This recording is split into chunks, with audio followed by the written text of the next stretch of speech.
Are you on a budget but still want to eat healthy? A huge part of maintaining a healthy and balanced lifestyle is prioritizing healthy eating habits. This can be a bit expensive, but there are ways you can do it on a budget. Hi beautiful people, it's your girl Ndibu. On this video guys, I want to talk about how to eat healthy within a budget. So as a personal trainer, one of the mostly or frequent questions I get is, Ndibu, I want to eat healthy, but eating healthy is so expensive. So on this video, I just want to share with you some tips of how you can make eating healthy to be cheap and affordable. So if you're on a budget and you're just like, I want to be as skinny, as the looking dapper as other kids, this is a video for you.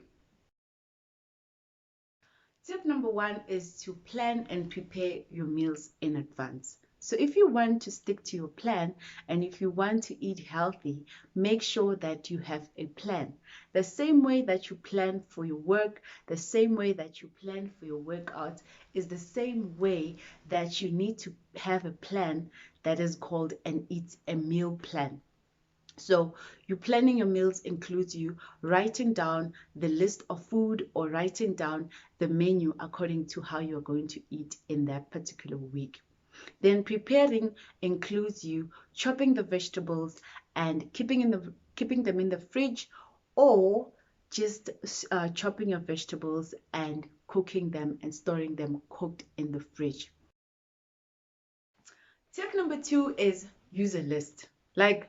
I don't know how I must stress this. When you go shopping and you don't even know what you're going to buy, or you just, you have it in your head, you're more likely to forget or to waste money on unwanted food for that particular week. So make sure that you have a list of food, grocery that you're going to buy for that particular week. So it allows you to avoid any type of waste. You are able to stick to exactly what you're coming there to buy. So use a list. Tip number three is store your food properly. It is so important, guys, to store your food properly because it avoids your food going to waste or being stale, because immediately when something is stale, it's more likely to go into the bin. So when you're storing your crackers, your cereals and other things, just store them in an airtight container that allows it to keep it moist and fresh for longer. If you're storing vegetables, know which vegetables need the fridge and which ones don't need the fridge, because we find ourselves just storing all types of vegetables in the fridge when other vegetables don't need to be stored in the fridge. So for leafy vegetables, just make sure that you wash them before you store them and then nicely wrap them with a paper towel and keep them in the fridge for the crispness of the vegetable to last longer. You get me? Okay. Tip number four is think seasonal. Buy fruits and vegetables that are in season for this reason, because they are affordable and also they are still fresh. So if you buy them out of season, they will cost you twice, if not thrice, the price that you would have paid for them if they were in season.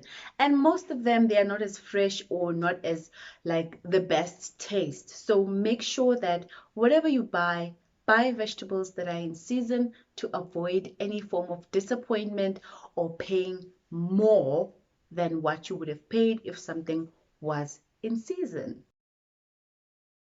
Tip number five is smart shopping. Who doesn't love shopping? I mean, imagine if you could be able to shop and still come back with extra money in your pocket. Like you've saved, you left the house with 300 bucks. That was your budget, but you came back with the savings of 50 bucks. So if you are just a person that loves shopping or loves saving like me, go out there and look out for specials from your favorite retail stores and save as much as possible. Tip number six is avoid pre-cut or pre-packed vegetables. So when you buy a pre-packed or pre-cut vegetable, you are not only paying for the vegetable, but you're also paying for the labor for cutting and also the packaging that is being used for that particular vegetable. So instead, Buy your own vegetables and cut them for yourself, because you get a lot more than what you get on the pre-cut, and you also save on the labor of cutting because you cut it yourself. So save yourself money by buying uncut vegetables. And if you're buying fish, make sure that you buy fish that is not cleaned, like the normal fish. Rather buy something that is uncleaned, clean it for yourself, and then you are able to save a little bit of money. Tip number 7 is love leftovers and make big batches. So it's not going to be like extremely big, but it's just slightly big batches that will allow you to have some leftovers. So leftovers will allow you to have lunch at work. Like that's like a free lunch, and it's very cheap and affordable because it's from your cooked meal that you've prepared, and now you don't have to pay like for lunch or something. So you have, with your prepared meal, you have dinner and you also have lunch. So that allows you to have also lunch at work. Tip number 8 is grow it. So for me, growing vegetables became something like a hobby. I actually enjoyed the whole thing of growing vegetables because I had never been somebody that was a garden person. But after starting, I never stopped. I mean, I remember growing vegetables started with me growing spinach. And one thing I love about spinach is that it's a plant or a vegetable that keeps on giving. So you don't only harvest once, you get multiple harvests from one spinach stem. So vegetables that you can grow that are easy to grow, it's spinach, kale, and spring onion. Those are the 3 vegetables that I've experienced, and I've seen how much they give. Instead of one harvest, you get multiple harvests. So go out there and grow these vegetables. And you don't necessarily need to have like a big yard. You can grow your vegetables in containers, either recycled or store-bought containers. So you can recycle that. And one thing about it is that you don't necessarily have to go and buy seeds. You can actually use seeds from the same vegetables that you are, consuming or you are eating in the house, and that can become your seed. Tip number 9 is make Mondays a meat-free day. So it doesn't always have to be Monday.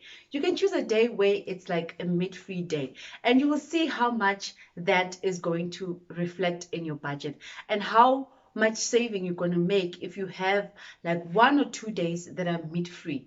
Because meat, as we know, it's a bit expensive. So imagine if you could just replace your meat with beans, or you can replace your meat with eggs or just with other vegetables that are like protein based vegetables. So make Mondays or Tuesdays or Wednesdays a meat free day. Tip number 10 is portion control. So when you dish your food, it is so important to not over dish. Okay, so make sure that you do not over dish. I mean, I'm saying this, but I know that I still have that problem. Although I'm trying to manage it, but I do have that problem where I find myself having over dished. And sometimes because I've over dished, I overeat. Sometimes my food goes to waste. So don't over dish and end up overeating, and don't over dish and end up throwing away the food. So don't over dish your food. Portion control is so important.